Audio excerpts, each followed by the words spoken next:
Salam, salam sejahtera untuk kita semua, Bapak Ibu, Saudara-saudariku yang saya kasihi dalam Tuhan kita, Yesus Kristus. Selamat berjumpa kembali lagi bersama saya di channel Kabar Gembira. Dan bagaimana kabar Bapak Ibu, Saudara-saudariku yang saya kasihi dalam Tuhan kita, Yesus Kristus? Doa saya, semoga Bapak Ibu Saudara yang diberkati Tuhan tetap dalam perlindungan Tuhan, tetap dalam keadaan sehat selalu, dan diberkati Tuhan dengan berlimpah-limpah. Dan saya mengucapkan banyak terima kasih kepada Bapak Ibu Saudara yang sudah setia mendukung pelayanan kami lewat channel ini. Dan jangan lupa untuk terus mendukung kami secara terus menerus dari Bapak Ibu Saudara agar kami tetap terus semangat pelayanan lewat channel ini. Dan jangan lupa terus mendoakan kami juga agar kami tetap sehat selalu dan tetap terus dalam perlindungan Tuhan juga. Kami menyadari bahwa tanpa dukungan dari Bapak Ibu Saudara, maka kami gak bisa melakukan pelayanan ini. Oleh sebab itu, kami sangat bangga, bersyukur untuk dukungan dari Bapak Ibu Saudara, baik melalui like, komen, subscribe, serta share sebanyak-banyaknya kepada teman-teman Bapak Ibu Saudara. Dan pada hari ini kita akan menyaksikan bersama bagaimana proses si murtadin cantik ini dari agama Islam menjadi Kristen, Bapak Ibu Saudaraku yang diberkati Tuhan. Dan tidak mudah, namun bagi Tuhan tidak ada yang mustahil. Dan kita akan menyaksikan bagaimana proses demi proses sehingga dia menjadi Kristen sampai saat ini dan mulai berani bersaksi karena kebenaran harus dinyatakan, Bapak Ibu Saudaraku yang diberkati Tuhan. Dan jangan lama-lama, mari kita menyaksikan bersama bagaimana proses murtadin cantik dari agama Islam menjadi Kristen. Shalom, selamat menyaksikannya. Perkenalkan saya April Diawuri Salsabila ya. Dari namanya pasti orang-orang wah Salsabila ini Muslim lah gitu ya. Nah memang dulu jadi gini, latar belakang saya adalah dari Muslim sebelumnya. Jadi orang tua saya ini dua-dua Muslim ya. Tapi Muslim yang sholat kayak gitu ya. Tapi biasa nggak terlalu ini banget di agama, nggak terlalu Muslim banget gitu, nggak. Tapi tetap ngaji, tetap sholat gitu. Walaupun ada yang kadang ada keluarga juga kadang yang masih suka bolong-bolong gitu ya sholatnya ya. Oke, saya akan menceritakan gimana awal mula perjalanan saya dari awal ya. Jujur ini pertama kalinya saya kesaksian ya. Dalam hidup saya baru kali ini saya memberanikan diri gitu ya untuk meng-share apa yang sudah Tuhan buat di hidup saya, apa yang sudah Tuhan kayak jaipain apa gitu ya yang Tuhan Yesus berikan kepada saya gitu ya. Oke, jadi awal mula itu berawal dari ceritanya panjang sekali. Saya akan ceritakan dari awal saya kecil. Jadi waktu saya masih kecil ini sekitar kelas 2 SD gitu ya, pemirsa ya. Jadi orang tua saya ini berpisah ya, berpisah, mama papa saya ini berpisah ceritanya. Sehingga saya juga mempunyai seorang kakak laki-laki gitu ya. Seorang kakak laki-laki. Pada saat pisah ini, saya dan kakak laki-laki saya ini akhirnya ikut berpisah gitu ya. Kayak pontang-panting gitu ya. Kadang ikut mama saya, kadang ikut papa saya karena masih kecil, masih pengen ikut papa gitu ya, pengen ikut mama gitu ya. Dan itu terus berjalan selama saya SD ya. Jadi kelas 2 sampai kelas 6 SD itu saya pindah-pindah sekolah karena efek daripada itu ya. Lah, singkat cerita, sampai akhirnya pada saat saya ikut papa saya, ini waktu SD ini, saya dititipkan ke adik angkat papa saya gitu ya, yang ada di luar kota gitu ya, di kota waktu itu di kota Jember gitu ya. Waktu itu saya kelas 4 SD, kelas 4 SD. eh, Adik papa saya ini waktu itu sering banget play musik ya, play lagu-lagu rohani. Waktu itu kalau nggak salah album pertamanya Frankie ya, Frankie Sihombing ya. Nah, di situ saya setiap hari, setiap pagi ya, saya sering banget denger ya. Waktu itu saya juga nggak ngerti ini lagu apa gitu ya, lagu rohani ternyata. Tapi saya nggak ngerti waktu itu SD. Saya nyanyi-nyanyi aja gitu ya, apalagi saya suka banget nyanyi, suka musik gitu ya. Waktu itu yang paling sering saya denger itu lagunya Frankie yang meskipun itu saya sering banget denger. Nah, sampai akhirnya saya nggak ngerti waktu itu. Kok sering banget play lagu ini, lagu rohani gitu ya. Tapi saya nggak tahu waktu itu kalau itu lagu rohani. Sampai akhirnya seiring berjalannya waktu, saya pindah-pindah nih ceritanya. Waktu itu saya ikut mama nih ceritanya. Singkat cerita saya sudah SMP. Nah, pada saat SMP ini saya ikut mama saya waktu itu ya di luar kota, luar Jawa, lebih tepatnya di Makassar ya. Nah, di sana kan orangnya lebih ini ya daripada di Jawa kan orangnya lebih lembut, di sana kan lebih panas gitu ya, lebih pokoknya orang-orangnya lebih keras lah. Nah, kayak gitu daripada di Jawa Timur gitu ya. Nah, pada saat saya SMP ini, saya singkat cerita dengan mama saya ini ngekos. Ceritanya mama saya itu waktu itu merantau gitu ya. Merantau di sana. Lah, di lingkungan saya kos ini rata-rata itu Kristen, Katolik gitu ya. Orang-orang Flores, mahasiswa-mahasiswa yang kuliah gitu kan. Nah, pada saat saya SMP di sana ini, saya itu bersekolah di bisa dibilang itu sekolah Muslim ya, sekolah Islam gitu ya, SMP Islam gitu. Nah, saya merasakan waktu SMP itu, saya merasakan di sekolah itu saya kayak tidak menemukan kedamaian ya, apalagi waktu itu saya masuk di SMP Islam ya, SMP Islam swasta maksudnya. Jadi apa ya, tidak menemukan kedamaian gitu di sekolah itu.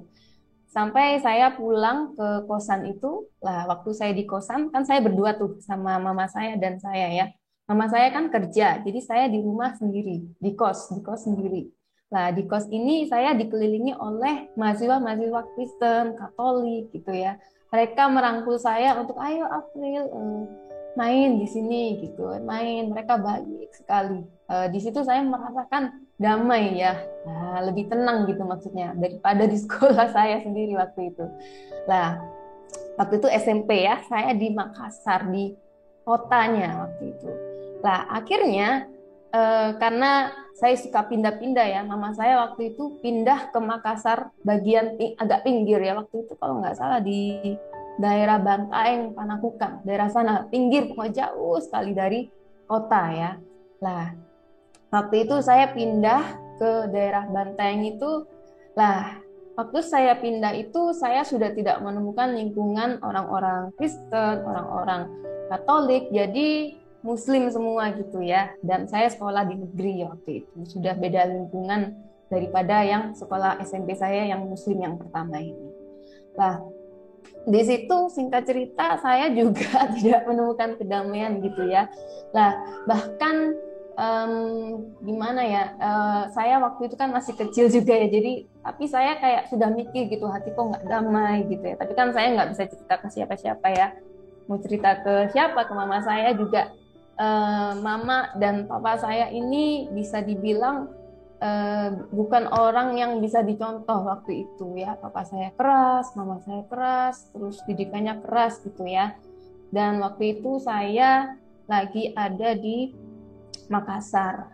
Nah, kemudian gimana ya? Saya waktu itu ikut mama saya nih di Makassar. Saya menemukan semenjak jadi gini, semenjak mama saya pisah dengan papa saya, mama saya tuh sering maaf kayak bergonta-ganti pasangan gitu ya. Itu yang membuat saya kayak walaupun saya waktu itu masih kecil ya, Tapi saya juga mikir sih dalam hati, ini kok gini sih ganti-ganti suami gini lah. Itu saya juga mikir, ini nggak boleh disontoh. Cuma saya dalam hati aja, waktu itu kan saya masih kecil, saya mau buat apa kalau saya berontak, saya masih sekolah, yang membiayai saya siapa gitu ya. Nah, waktu itu SMP sudah berjalan, saya minta ke mama saya waktu itu, akhirnya saya ingin SMA-nya di Jawa gitu ya, lebih tenang, pengen sendiri, nggak ikut siapa-siapa gitu ya. Akhirnya singkat cerita saya pindahlah balik lagi ke Jawa ceritanya. Saya SMA. Saya masuk di SMA Muslim lagi nih, swasta lagi. Ah, ini dia.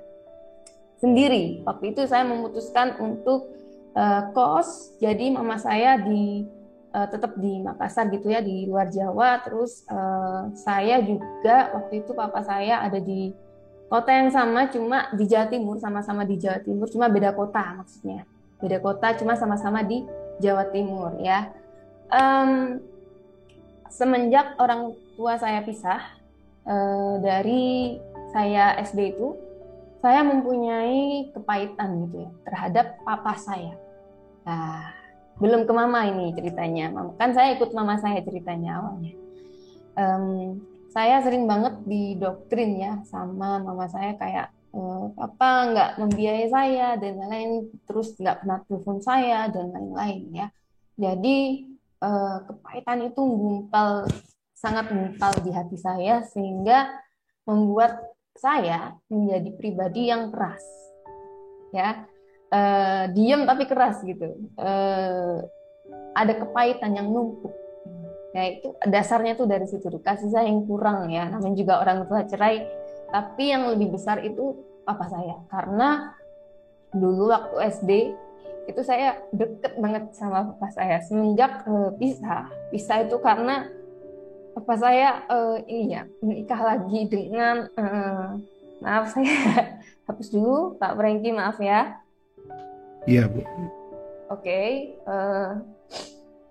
agak gemeter ini ya. Jadi saya lanjutin. Oke, jadi papa saya waktu itu juga pemusik ya, pemirsa ya atau saudara-saudara. Papa saya pemusik, kemudian menikah lagi nih ceritanya dengan penyanyinya. Biasa ya di apa namanya, di pemusik kadang kan suka cantol penyanyi dan lain-lain kayak gitu. Waktu itu papa saya pengiring itu sih, keyboard gitu ya.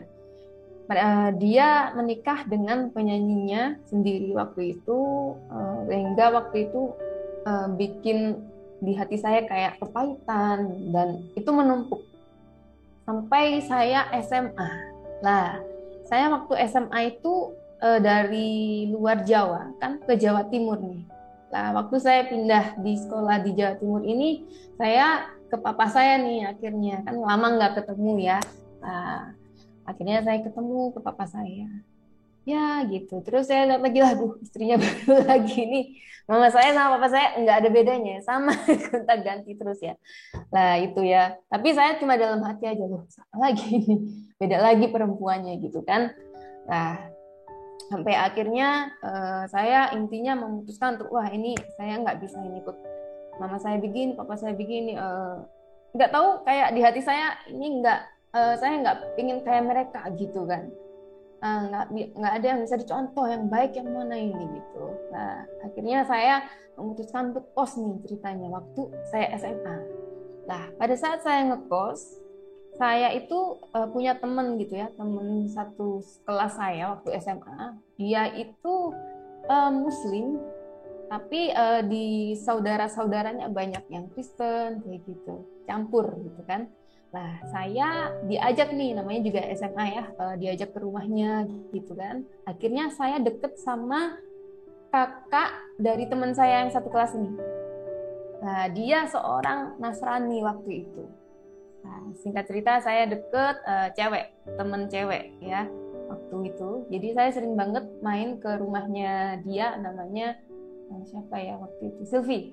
Namanya Sylvie. Saya sering banget main ke tempat dia karena di rumah dia itu ada omanya. Nah, omanya ini baik banget. Saya kayak masuk ke rumahnya tuh kayak damai gitu ya. April sudah makan gitu.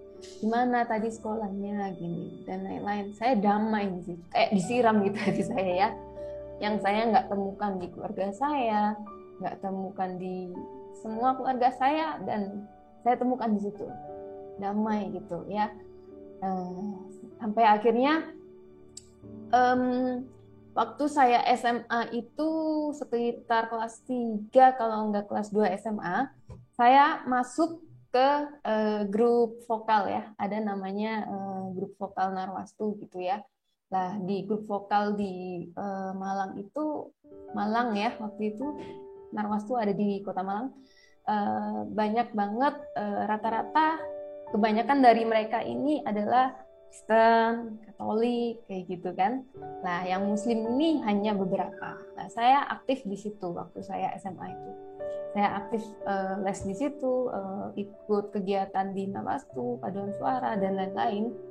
Singkat cerita, Narwastu ini sering sekali untuk pelayanan ke gereja ya, paduan suaranya ya, job di gereja, kayak gitu. Nah, sampai akhirnya kita waktu baca partitur itu, saya inget banget waktu itu ada kayak haleluyanya gitu ya. Saya sama teman saya waktu itu sama-sama Muslim, kita gini. Jadi dari semua paduan suara itu yang Muslim cuma 3 waktu itu, ya. Dan sama teman saya gini, ada haleluya gini. Iya, tapi lagunya enak ya, udah nyanyi gitu ya. Tetap nyanyi gitu kan, rame-rame gitu. Walaupun kita tahu ada unsur haleluya kekristenan gitulah, tapi tetap tenang, damai gitu ya. Dan di perkumpulan itu saya merasakan damai lagi nih. Wah, ini damai lagi nih orang-orangnya nih, teman-temannya nih ya, ketimbang di sekolah saya ya. Di sekolah saya yang Muslim tadi nih, yang swasta tadi, saya lebih menemukan damai di sini. Kok orang-orangnya beda ya. Sampai akhirnya saya tanya sama teman saya, kok ini ya kayak beda gitu ya, kenapa ya, hatiku kayak ini beda loh sama mereka itu kumpulnya ketimbang di sekolah gitu kan. Terus saya dikasih tahu sama teman saya yang Kristen ini, iya soalnya sebenarnya kita ini diajarkan yang terutama itu kasih gitu kan. Kalau ada yang tampar pipi kanan, kasih pipi kiri gitu. Berarti kalau ada yang jahat harus dibaikin gitu kan. Iya, harus tetap tenang, harus baikin, diajak damai gitu. Pokoknya intinya damai gitu. Wah, keren gitu kan saya. Nah, padahal di situ saya itu banyak kepahitan yang ada di hati saya. Nah, efek dari orang tua cerai saya ini. Ya kan? Setelah itu, singkat cerita, saya mulai masuk nih di tempat kuliah. Mulai masuk di kuliah di kota yang sama. Saya tetap ngekos. Singkat cerita saya pindah kos nih ya. Dari yang saya tadi deket sama SMA saya ini, saya pindah ke deket kampus. Lah, pada saat saya pindah ini, lingkungan kosan saya itu semuanya orang Kristen, rata-rata Katolik. Ya ada Muslim, cuma lebih banyak dominan Kristennya. Nah, dan ibu kosnya ini juga ternyata itu murid dari guru vokal saya yang di Narwastu tadi ceritanya. Nah, nyambung akhirnya ya. Terus kemudian di tempat saya kos ini juga ada alat musik, mendukung sekali tuh untuk saya yang suka musik juga ya. Lah, pada saat saya masuk ini, nggak tahu kenapa ya, saya dalam hati kayak pada saat masuk itu, saya dalam hati mikir ya kayaknya ini Tuhan dari awal sudah melindungi saya, kayak kasih saya lingkungan yang baik, walaupun orang tua saya pisah, terus saya kayak sendirian gitu ya, tidak dihandle siapa-siapa, dipantau dari jauh maksudnya. Tapi Tuhan kayak lindungi, kasih lingkungan yang rata-rata tuh orang Kristen gitu. Nah itu saya mikir, cuma saya dalam hati aja ya, kayak apa ya, orang bilang kayak dejavu gitu, kayak kok ketemu lagi lingkungan yang damai ya, lingkungan yang tenang ya, gitu. Nah akhirnya saya masuk nih ke kosan ini. Saya menemukan lagi damai, saya menemukan ibu kos saya juga baik sekali dengan saya ya, karena orang Kristen juga ceritanya. Singkat cerita, pada saat saya kuliah ini, saya ngajar juga waktu itu ya di sekolah musik ada di Kota Malang. Dan rata-rata kebanyakan di sekolah musik ini waktu itu saya semester 3 ya waktu itu ya. Semester 3 saya udah ngajar di sekolah musik di Kota Malang. Dan kebanyakan waktu itu muridnya orang-orang Kristen, Katolik, ada Muslim, cuma dominan yang ini lagi nih. Saya mikir lagi nih dalam hati, wah ini saya lingkungannya kok gini terus ya dari kecil ya, kayak terus gitu. Jadi Tuhan kasih lingkungan yang baik ke saya gitu kan. Kayak dalam hati saya itu saya mikir lingkungan di seberang kok beda banget ya gitu. Saya kok lebih damai gitu di sini ya. Di orang-orang seperti ini kok saya lebih damai gitu ya. Nah, itu yang bikin saya mikir. Akhirnya saya masuk di sekolah musik ini, saya mulai ngajar. Pada saat saya ngajar ini, rata-rata kan kebanyakan muridnya anak-anak ya. Nah, anak-anak ini minta lagu-lagu rohani kebanyakan.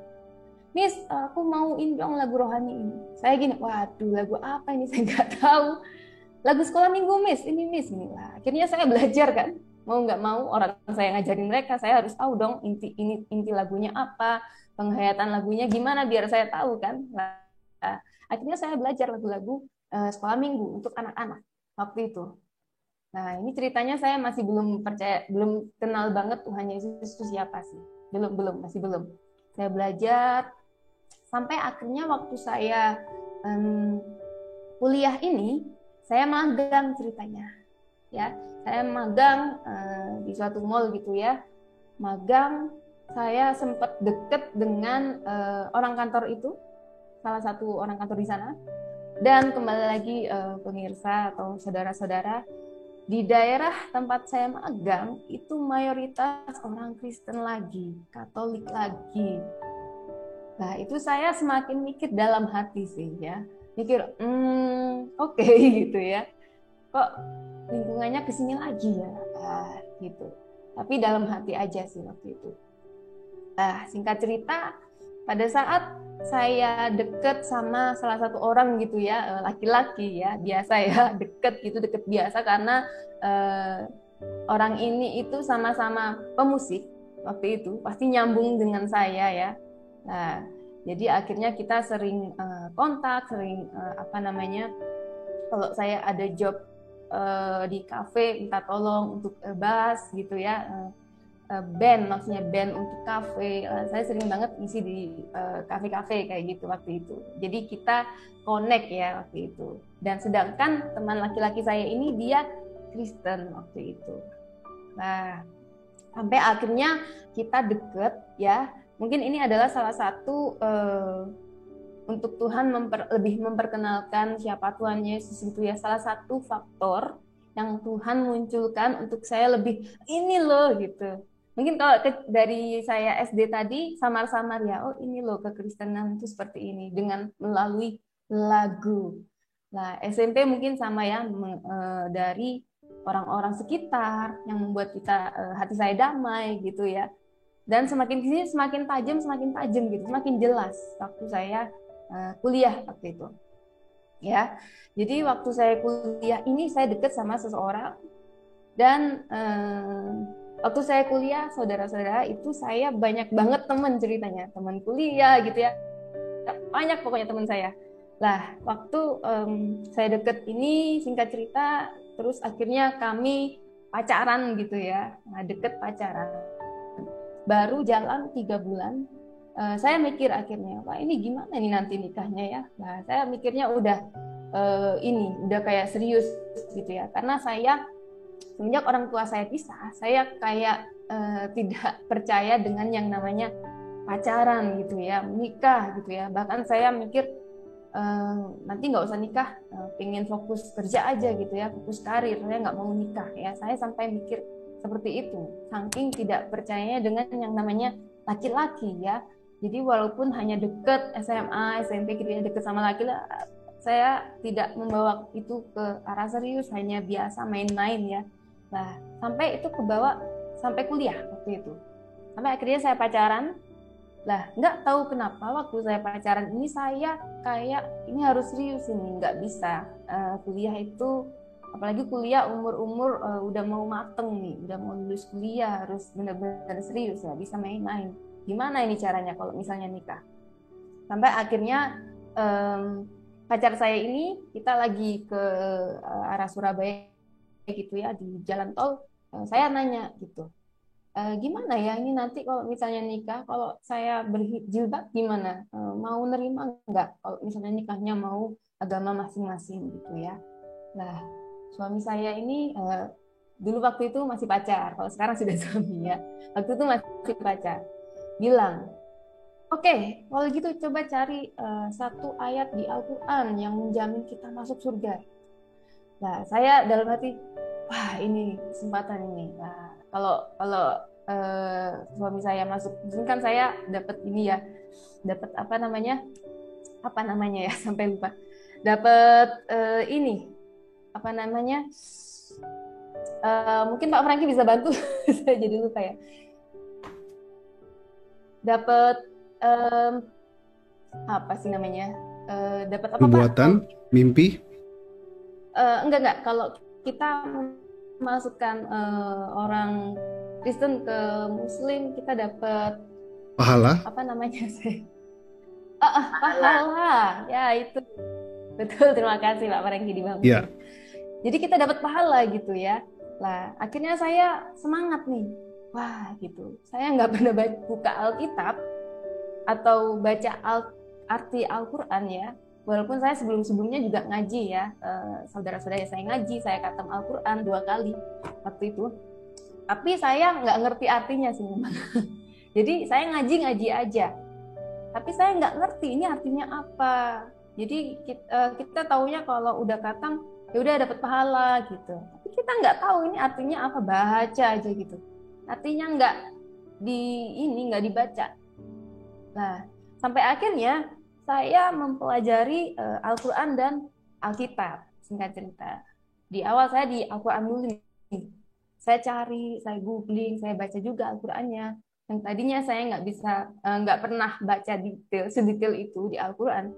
Saya malah pusing ya. Ini kok nggak to the point aja sih, mana ya surganya gitu kan? Karena itu yang dicarikan, ayat mana nih yang ke surga nih? Saya nggak nemu. Sampai akhirnya saya ketuk pintu teman kos saya pinjem Alkitab, dia kaget, teman saya itu yang Kristen ya. Saya pinjem, saya belajar, akhirnya saya pelajari isi Alkitab itu, malah saya lebih lama belajar isi Alkitabnya. Kok beda banget ya sama yang sebelumnya saya pahami, saya ikutin gitu ya. Di sini lebih kepada kalau kita kasih ya, lebih kepada kasih ya, itu sih yang lebih saya garis tebal ya, kasih gitu. Jadi kasihilah sesamamu manusia. Saya bacakan ya, ada di Matius ya, Pak Franky. Matius berapa, Bu? Matius 5 38, ayat 38 ya. Sebentar, Bu ya. Oke, baik. Matius 5 ayat 38 ya. Betul. Nah, ini ayat yang paling menampar saya ya, saudara-saudara ya.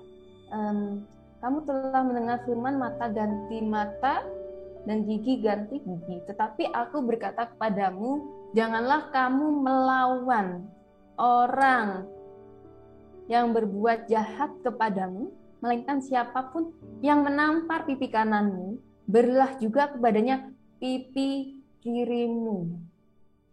Nah, pada saat saya baca ini, saya keinget papa saya.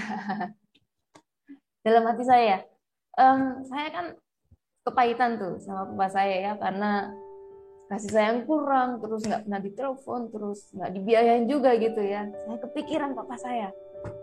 Berarti saya ini benci banget nih sama papa saya nih. Berarti saya harus ini dong, hilangkan kepahitan itu. Tapi itu hanya dalam hati saya ya waktu itu ya.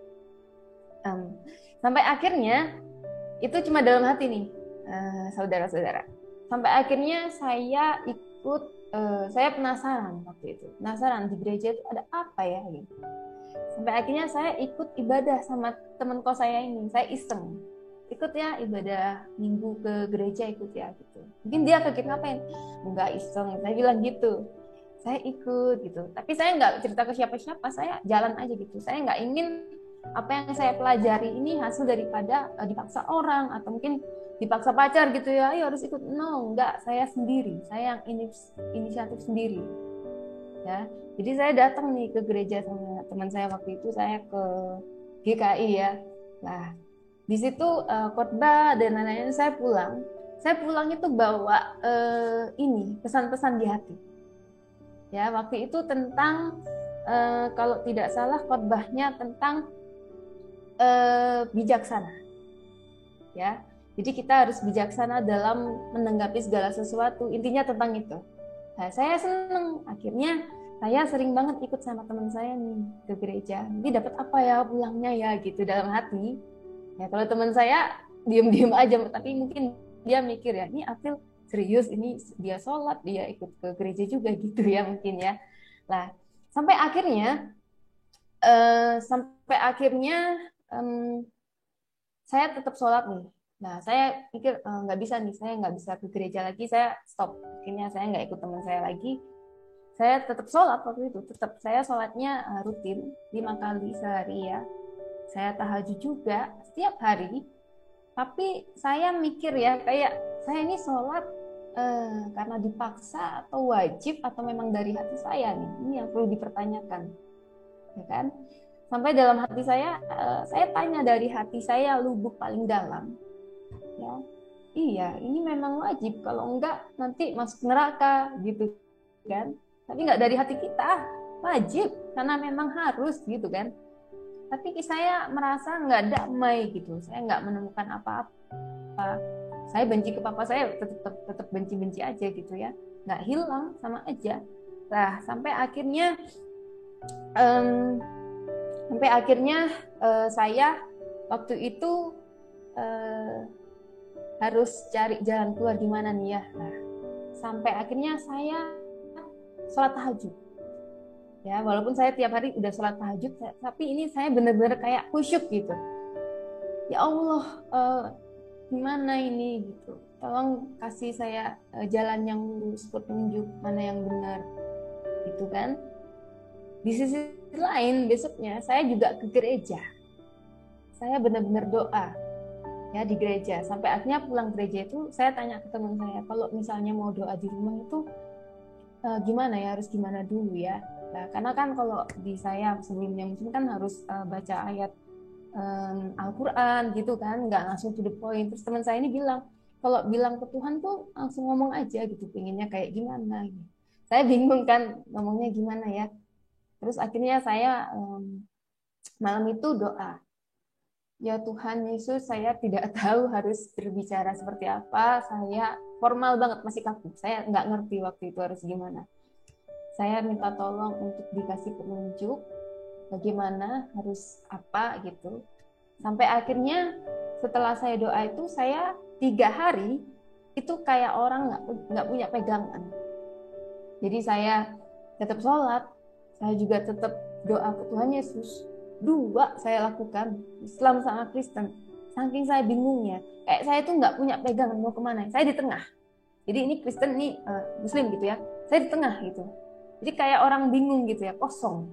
Itu mungkin setan kalau mau masuk bisa aja, tapi enggak. Tuhan masih tetap pelihara saya, enggak ada setan masuk, enggak.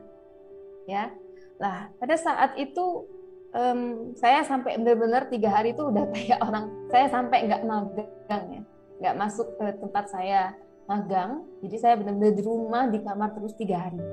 Sampai saya mikir, gimana Tuhan, tolong kasih saya petunjuk Tuhan Yesus gitu. Akhirnya malamnya saya dapat mimpi gitu. Saya mimpi, saya jalan ya, saya jalan di kosan saya. Saya lihat di ruang tamu kosan saya itu ada sosok. Saya jalan ya. Tidur di atas kepalanya ini ada kayak kawat-kawat gitu ya, terus agak berdarah. Kawat-kawat gini, tapi posisinya berbaring. Terus kakinya berdarah, dengkul ke bawah itu kayak lecet gitu dan berdarah, sedikit berdarah, lecet. Tapi saya gengsi mau lihat gini tuh, gengsi di mimpi itu. Saya langsung lewat aja seliwer gitu. Tapi saya ngelirik gini, siapa itu ya gitu. Tapi dalam hati waktu di mimpi itu udah di mimpi dalam hati juga ya. Saya juga mikir kok kayak ini yang di patung-patung itu, patung Tuhan Yesus maksudnya. Kan gambarnya kan gitu ya, ada ininya, terus berdarah. Lah, kok kayak ini ya gitu. Naik. Terus besok paginya saya bangun. Saya bangun, saya cerita ke teman saya yang muslim. Saya juga punya teman muslim waktu itu. Terus teman saya cerita, alah itu paling bunga tidur.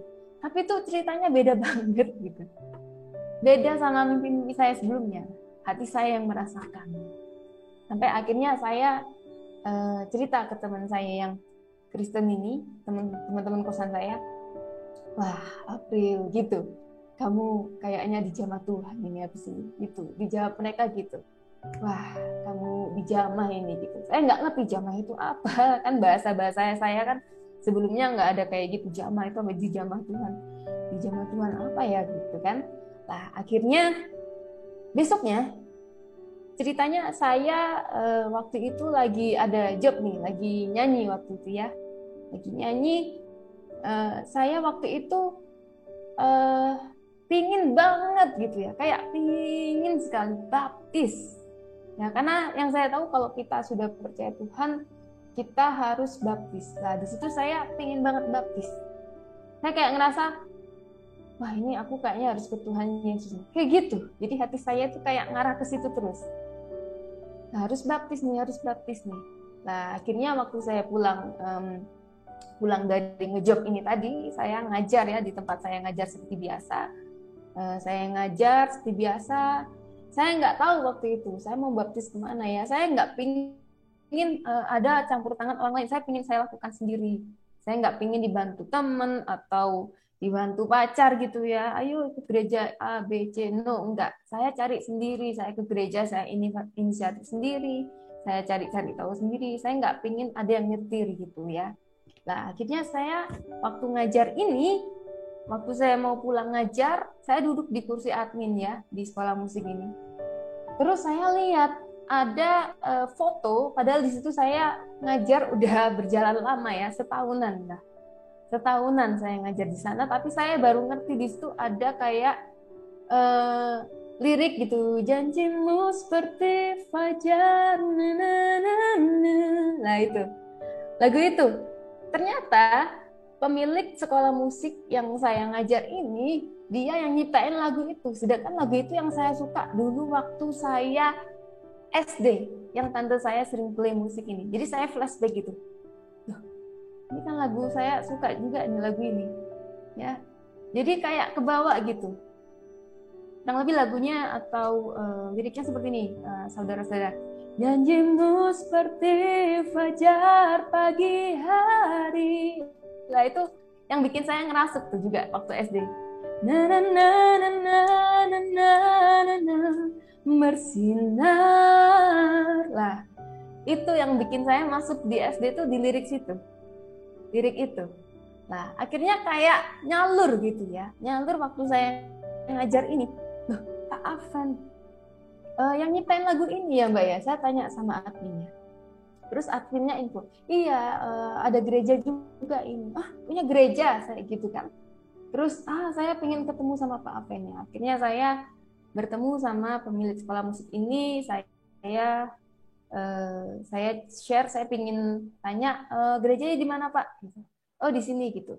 Besoknya saya nggak ngerti kalau baptis itu harus daftar, harus di mana. Saya langsung datang ke gerejanya.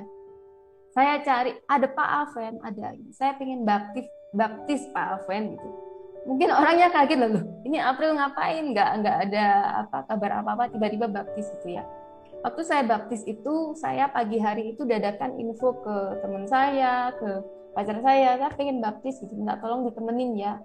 Karena katanya kalau baptis, kalau ditemenin gitu ada kenangannya, nanti ada yang fotoin kayak gitu. Jadi nggak sendiri gitu kan. Akhirnya saya baptis waktu itu. Ya, setelah saya baptis, saya seperti hidup baru, ya, hidup dari nol, benar-benar dari nol. Jadi yang tadinya saya kayak hati saya itu keras gitu ya. Jadi saya kayak lebih lembut lah, orang-orang bilangnya di sekitar saya lebih lembut, sudah nggak keras seperti dulu, ya, lebih tenang, lebih damai gitu, sudah nggak suka marah-marah. Kalau dulu mungkin saya suka banget marah-marah, sekarang sudah enggak. Lah, waktu perpindahan itu eh, pasti tidak berjalan secara lurus ya, karena orang tua saya kan waktu itu masih belum tahu nih ceritanya, belum tahu. Singkat cerita, waktu saya di kosan, mama saya telepon, ya, Bella ini, saya kalau di rumah panggilannya Bella ya. Bella ini kamu ini ya ke gereja ya gini-gini. Jadi ceritanya ada yang mama saya ceritanya ada yang telepon mama saya kalau saya intinya tuh kayak melakukan aktivitas gerejawi lah, kayak kekristenan gitu. Terus waktu itu saya masih bohong waktu itu. Ah enggak mau gitu kan. Karena waktu itu saya masih mikir saya dibiayai sama orang tua saya, sama mama saya waktu itu saya kuliah. Terus kalau saya bilang, oh saya ini, terus gimana dong saya ini, biaya kuliah saya gimana, terus hari-hari saya gimana gitu kan. Nah, kemudian singkat cerita, sampai akhirnya, wah ini nggak bisa nih, saya harus memang jujur, Ma, ini aku udah ikut Tuhan Yesus sebagai juru selamatku, hidupku lebih baik dan lain-lain sebagainya.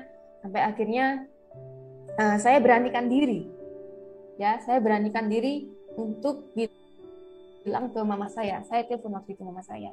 Sebelum itu, saya cerita dulu nih sama teman kos saya, gimana ya nanti kalau misalnya saya cerita ke mama saya, terus kehidupan saya gimana ya, saya butuh biaya untuk hari-hari, untuk kuliah dan lain sebagainya. Nanti kalau dilepas gimana? Nah, karena mama saya tipikal orang yang kalau nggak nurut itu lepas. Jadi nggak dikirimin uang gitu ya kalau misalnya nggak nurut sama beliau. Nah, akhirnya teman kos saya ini dan pacar saya, waktu saya juga rundingan gitu ya sama pacar saya tanya gimana ya, takut saya nanti kalau mama papa saya tahu saya terus hidupnya gimana gitu. Tapi hati saya tenang, saya nggak yang takut gimana gitu ya, cuma ngomong aja tapi hati saya tetap tenang. Nah, akhirnya teman saya ini cerita, udahlah April, kalau kamu udah ikut Tuhan Yesus, berarti nanti apa-apa Tuhan sediakan, tenang aja. Terus pacar saya ini juga cerita gitu, bilang gitu, kalau kamu sudah memutuskan untuk ikut Tuhan, Tuhan yang sudah akan memelihara kamu dan lain sebagainya gitu. Oke, akhirnya saya memutuskan untuk bilang ke mama saya ya. Saya telepon, Ma, ini Bella udah masuk Kristen, ini Tuhan. Terus mama saya marah ya. Ya pasti semua orang tua di dunia ini kayaknya kalau anaknya nggak sesuai gitu ya, rata-rata akan marah ya. Lah, marah gitu, nangis, terus sehari 5 kali sampai 10 kali telepon saya tuh nangis, ayo ini gitu, ayo balik lagi gini, nangis terus. Akhirnya waktu itu papa saya telepon saya, mungkin karena mama saya info ya, ini Bella ini sekarang gitu kan. Papa saya telepon ke saya, ya Pak gitu, saya angkat, mama loh telepon ini katanya ini. Terus saya jawab, ya nggak apa-apa Pak, kalau jadi lebih baik ya nggak apa-apa kan gitu. Terus papa saya bilang, waktu itu posisinya papa saya tahu kalau saya deket sama pacar saya ini yang Kristen. Jadi mungkin papa saya, wah ini nih apa namanya di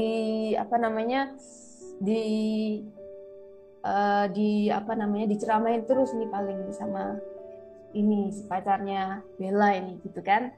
Akhirnya waktu itu papa saya sempat bilang gini, ya pokoknya sampai pindah, padahal waktu itu saya udah baptis ya, sampai pindah papa bacok gitu kan bahasa Jawanya ya. Terus oke gitu. Terus saya, waduh gimana ini, saya pengen hidup tenang, damai gitu ya. Karena waktu itu setelah saya baptis, saya menemukan kedamaian yang benar-benar damai di hati saya. Yang sebelumnya saya keras, saya tetap damai. Jadi nggak suka marah-marah gitu ya, lebih tenang gitu, lebih damai aja gitu. Lah akhirnya Sampai akhirnya saya nggak pingin, walaupun saya sudah pindah masuk Kristen, saya nggak ingin hubungan saya dengan kedua orang tua saya ini jadi jelek gitu ya, hancur, atau wah ini semenjak Bella masuk Kristen ini jadi jarang telepon mama, jarang apa gitu kan. Nah akhirnya singkat cerita saya jarang telepon sama mama saya selama setahun. Ya saya telepon nggak diangkat kayak gitu. Kadang diangkat nangis aja gitu kan. Selama setahun, ya benar kata orang-orang, setelah kita baptis itu pikul salib loh, ya. Dan itu saya alami benar-benar, saya pikul salib ya, saya benar-benar pikul salib ya. Dan kemudian singkat cerita, lama-lama dendam di hati saya yang ke papa saya, kaitan ini, lama-lama berangsur pulih. Hilang lama hilang sampai sekarang akhirnya nggak ada sama sekali. Jadi saya pulih, benar-benar dendam di hati saya itu nggak ada. Sampai akhirnya saya bilang ke papa saya, Pak, semenjak Bella masuk Kristen ini sudah nggak ada kepahitan loh. Karena masuk ke Kristen ini Bella jadi lebih baik, lebih bisa mengasihani papa, sudah nggak benci lagi ke papa gitu kan. Saya bilang gitu ke papa saya. Lah, ini akhirnya yang membuat papa saya pasti tahu ya, kalau saya juga cerita saya udah baptis ke papa saya, tapi papa saya tidak melakukan kayak yang dibilang tadi baco apalah, no, tidak ya, karena saya selalu memberi kasih ke papa saya. Saya datang ke rumahnya papa saya dengan pacar saya ini waktu itu untuk kita izin mau menikah ya, padahal dulu kita mau dibacok ini pacar saya ini. Nah, enggak, akhirnya sampai sekarang deket akhirnya. Karena kasih itu menyatukan kita semua. Ya, menyatukan apa yang jelek ya. Kalau kita kasih itu ternyata bisa luntur ya semuanya. Jadi hilang, enggak ada kasih. Ya, mungkin saudara-saudara di sini juga kalau misalnya ada yang mengalami kepahitan ya dengan orang tuanya atau saudaranya atau siapapun itu, kita balik lagi ingat ke Tuhan ya. Tuhan Yesus ingin kita itu menyikapinya itu dengan kasih. Kita memperlakukan orang itu seperti diri kita sendiri, gitu kan? Ya kan? Kita kan juga nggak mau ya kalau orang lain memperlakukan diri kita kayak bukan dia sendiri, kan pasti kayak orang lain nggak aneh gitu ya. Jadi kalau kita memperlakukan orang lain seperti diri kita sendiri, pasti orang juga sama ya memperlakukan kita seperti dia memperlakukan dirinya sendiri. Ya, hukum tabur tuai itu sangat benar-benar saya rasakan. Nah, di situ akhirnya saya mengalami pemulihan. Dan di situ papa saya juga pasti akan lihat ya, Bella lebih baik nih sekarang nih ya, sudah nggak pernah. Karena dulu saya sering memang ke rumah papa saya, tapi saya nggak banyak ngomong sama papa saya karena benci kan ya. Saya tetap datang cuma formalitas aja. Kalau nggak datang kan pasti kok nggak pernah datang ke rumah gitu kan. Saya datang nih, cuma saya diem gitu ya waktu saya benci gitu ya, banyak kepahitan gitu ya, sampai pada diem aja di kamar. Ke rumahnya beliau, masuk kamar udah gitu diem, di ruang tamu diem. Sekarang sudah enggak, saya sering banyak ngobrol, sekarang saya sering call. Walaupun mungkin dulu apa yang papa saya lakukan itu enggak baik untuk saya, kayak saya kurang kasih sayang, benci akhirnya kan saya ke papa saya. Tapi sekarang tidak, itu semua dihancurkan oleh yang namanya kasih yang diajarkan oleh Tuhan Yesus. Nah, itu yang saya jelaskan ke papa saya. Sehingga papa saya mulai mikir, iya daripada sebelumnya mungkin saya lebih banyak diem, lebih banyak muram gitu ya. Kalau ketemu papa saya nggak happy gitu. Kalau sekarang saya sudah kebalikan karena saya sudah pulih ya. Nah, seperti itu. Dan untuk mama saya, ya, seiring berjalannya waktu sudah setahun itu, lama-lama mama saya berangsur sudah menerima saya ya, karena saya juga sering sharing ya, waktu itu saya sudah sharing dengan teman-teman kosan saya, kalau butuh waktu memang untuk orang tua ini menerima kita ya. Tapi namanya anak pasti juga tetap akan jadi anak gitu. Lama-lama mama saya menerima saya. Apalagi kalau kita perilaku kita jadi lebih baik, pasti orang tua mana yang nggak seneng? Ya, walaupun di agama seberang sebelumnya lebih jelek misalnya. Tapi kalau di agama yang sekarang lebih baik, orang tua mana yang nggak seneng? Gitu ya. Mungkin ada pergumulan dari para penonton di sini yang mungkin ingin ikut Tuhan tapi takut gitu ya, karena lingkungan, karena keluarga. Mungkin ini juga membantu saudara ya. Jadi kalau kita kehidupannya lebih baik, kita menjadi orang yang lebih baik ya, pasti orang tua kita akan melihat itu. Dari hati mereka pasti akan merasakan, melihat ya. Nah, itu yang saya alami waktu itu dan sampai sekarang. Dan akhirnya sekarang pun hubungan saya dengan papa saya, dengan semuanya, saya tidak ada rasa dendam dan saya benar-benar pulih. Ya. Dan seperti itu. Singkat cerita, nah ada lagi nih cerita nih, yang pikul salib tadi nih. Ikut Tuhan nggak gampang ya saudara-saudara, tidak semulus itu. Setelah saya baptis, banyak sekali cobaan yang harus saya lewati. Ya, saya waktu sudah pindah itu, sudah baptis, mama saya tahu waktu itu, mama saya melepas akhirnya, sudah nggak pernah transfer gitu ya, sudah nggak pernah biayain lagi lah waktu itu ya. Akhirnya saya berjuang sehingga saya, tapi Tuhan selalu sertai saya, Tuhan cukupkan. Saya nggak tahu kenapa ada aja cara Tuhan untuk cukupkan saya. Waktu itu saya masih ngekos ya, saudara-saudara ya, tapi Tuhan cukupkan. Gimana caranya nih? Nah, akhirnya saya lulus kuliah. Lulus kuliah, saya sudah, akhirnya saya masuk ke salah satu bank. Ini udah mulai nih ya, pikul salib terus. Pikul salibnya lama ya, jadi nggak hanya sehari 2 hari, sebulan 2 bulan, tidak. Pikul salibnya terus. Tapi saya dalam hati, gimana ya, susah banget ya. Tapi kayak saya itu kayak ada, dalam hati saya itu kayak, ayo berjuang terus. Ayo April berjuang terus, kayak ada yang bisikin gitu. Ayo berjuang terus sampai orang-orang tuh melihat siapa kamu sebenarnya. Karena ada Tuhan Yesus ya. Jadi pada saat saya lulus kuliah ini, saya kan masuk ke sebuah bank gitu ya, di mana bank itu apa namanya ya. Jadi gini, pada saat saya magang itu saya kan rutin sholat ya, masih rutin sholat ya pemirsa ya. Rutin sholat, kemudian di tempat saya magang ini setiap seminggu sekali ada yang namanya persekutuan doa. Nah, waktu saya baptis itu saya sudah nggak sholat lagi yang pasti. Saya masuk ke persekutuan doa ini. Pasti akan jadi perbincangan gitu ya di kantor gitu ya. Wih, April ini kok gini, ini April ini ya. Sampai akhirnya waktu saya di kantor itu ada salah satu karyawannya yang bilang gitu ya, April, kamu sekarang nggak sholat gitu. Dengan volume yang besar gitu ya. Seakan kayak, ayo kamu ngapain kayak gitu ya. Saya jawab ya, jadi iya, memang saya sudah nggak sholat, saya masuk Kristen, saya jawab gitu. Dengan tegas, lugas, dan volume besar juga. Karena karyawan ini volumenya besar juga. Tujuannya mungkin untuk biar yang lain tahu gitu ya, kedengeran gitu ya, sengaja. Saya besarin juga gitu ya. Apa salahnya gitu? Saya damai, saya ikut Tuhan, saya sudah terbuka, saya belak-belakan ya. Dan di situ juga teman-teman saya yang rame tadi nih, yang banyak gitu ya, sudah Tuhan saring akhirnya. Lama-lama hilang, nggak ada ya.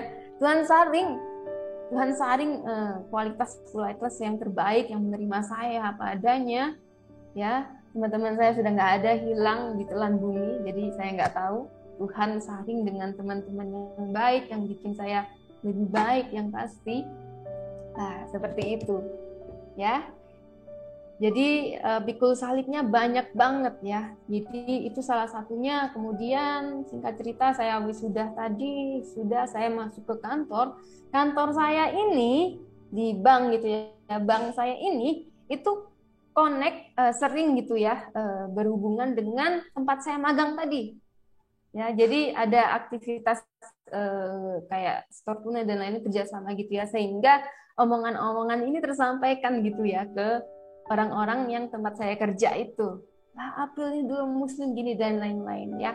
Sampai akhirnya waktu itu waktu pikul salib itu saya sampai kurus gitu ya, bisa dibilang saya kurus sampai karena kepikiran waktu itu saya pikiran aduh gimana ya, ini berat banget ini ikut Tuhan ini ya, tapi saya damai gitu ya.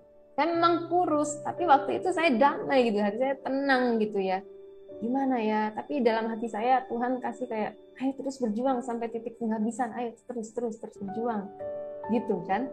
Nah, akhirnya oke, saya harus berjuang ini, saya harus tunjukkan siapa Tuhan saya ini, mana ini kuat-kuatan ini gitu kan. Nah, akhirnya singkat cerita saya berjuang, akhirnya waktu itu ya Tuhan selalu sertai ya, pasti ada aja cara untuk tidak mempermalukan anaknya ya. Saya kan sekarang sudah jadi anak Tuhan Yesus gitu ya. Nah, akhirnya saya selalu disertai sampai akhirnya semua berjalan. Dan pada saat saya baptis itu, setelah baptis saya sempat pelayanan juga. Saya bantu-bantu pelayanan ya di gereja tempat yang punya sekolah musik saya ngajar ini. Saya pelayanan di situ juga. Dan kemudian sampai sekarang.